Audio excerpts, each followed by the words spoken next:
Hey guys, welcome back to another episode. So today we're going to be talking about the bees. It's later in June at this point, so bees have had a lot of time to build out their hives and also kind of establish themselves, and they're really showing me what they're going to do for the season.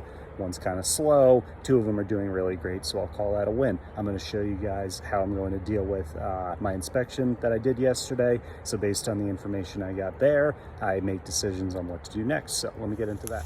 Okay, so this is something that I got starting this year.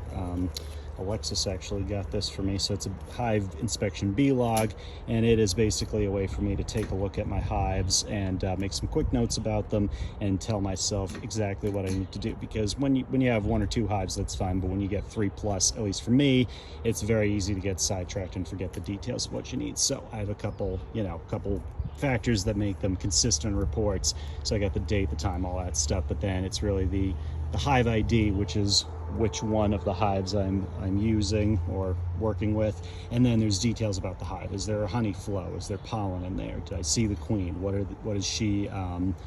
do her egg laying patterns look like? All that stuff tells me exactly what I need to do to the hive. So based on what I did yesterday, which was I did an inspection of all the hives, I'm going back now with this information and I'm making adjustments to the hives themselves. So in this case today, we're going to be talking about hive number 3, which is this one right here. So 10 framer. It's been kind of slow. I've noticed it's been kind of slow, but it's now filled out enough based on all the information I have here. I know my handwriting isn't amazing, but you get the idea. I've noticed that she's back laying eggs again, and I've determined that based on how full it is, I can add a honey super now. So there's two things you need to add to a honey super. First is a queen excluder. Some people disagree about whether or not you use a queen excluder. I use them. That way I know when I'm messing around with the honey supers, I don't have to worry about where the queen is. I know that she is below this. She can't physically fit through this. The other worker bees can, and that's perfectly fine. And the queen just happens to be staying below in the brood chamber where she's supposed to be, and that just works perfect for me. And I do find that it doesn't seem to impede how much honey they put in there. I'm sure I will have someone disagree with me on that from the beekeeping community, but that's the methodology I follow. So I'm going to show you exactly how these stack up, and we'll get it installed. So the hive in question today is hive number 3. Now I know you only see 3 hives here in total, but that's the third hive that I have. I started off with 2 more way at the start of the season. Long story, short of the long, that's 3, that's 4, and that's 5. We won't talk about 1 and 2 today. But that is hive number 3. That is the one that I've decided is doing well enough that it warrants adding a honey super. You can see this one right here, hive number 5. That's got its brood chamber right at the bottom. It's got let me get a better shot here. It's got the queen excluder. You can kind of see that metal strip down the middle, and then right on top of that is the honey supers, which is exactly what we want. We want the honey to be flowing, and also you can see hive number 4 is doing the same thing. That's a slightly different size hive, but works all the same. Build up from there, and that determines how much honey you're getting. So we're going to go ahead and install this in just a second here. All right, so as always, make sure you get your safety gear on. I've got all of my equipment right here, just like in a kitchen. You want everything mise en place, everything in its place, ready to go, so that when you get to your task, everything is set, ready to roll. So let's install this honey super. All right, so for this kind of task, I'm not really manipulating the bees on the inside of the hive. I'm really just adding to it. So in this case, I'm still wearing my protective equipment, but I am not going to be using the smoker here. It's just not necessary. I mean, some people might disagree with that, but it's my determination that this is the right way to go. So less disturbance to the bees, the better. So I'm going to start by removing the top cover.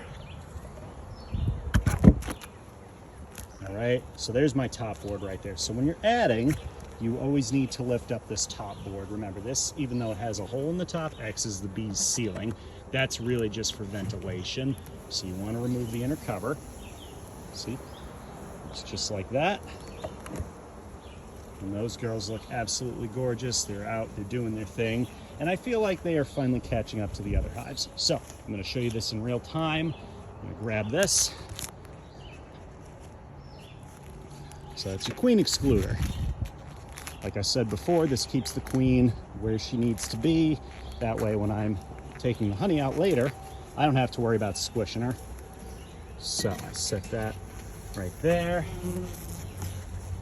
The bees sort of say, hey, what's that? But then they sort of adapt it to the rest of the hive.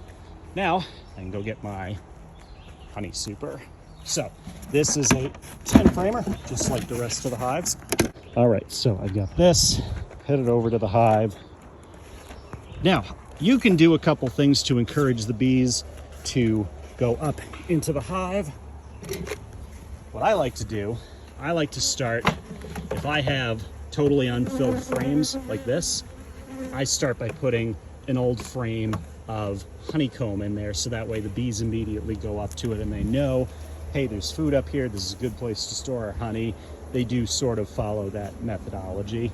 So what I'm gonna do now is take this cover back, pop it on the top, and close it up. Okay, so now that that top cover is on there, I'm gonna take my cover and put the outer cover on. There we go. So that's set, that's ready to go, and with any luck in the next week or so, the bees will start filling it out with honey. On another video, I'll give you guys an update on exactly what the hives are looking like right now. Basically, both of these hives took their first honey chamber, which would be this one or that one right there, and they filled out a good portion of the frames. So I wanted to tap into that resource and also give them plenty of room, so I added an extra honey box for them. So what I did was I took half of the frames that were filled and put them into that second box. That way the bees know that there's more room up there, there's plenty of room to expand and fill up with honey. So that way they don't get panicked and start to say, hey, maybe we're gonna need to swarm because we're running out of room. Want to give them plenty of space. Sometimes you'll see hives that are super tall and stacked up. I've never gone more than 2 boxes, but hey, you never know, it could be a good year. All right, guys, and that is how you take a record that you have of your beekeeping and you make a decision about it. You take the information that you've captured and you try to react to it within a day or two.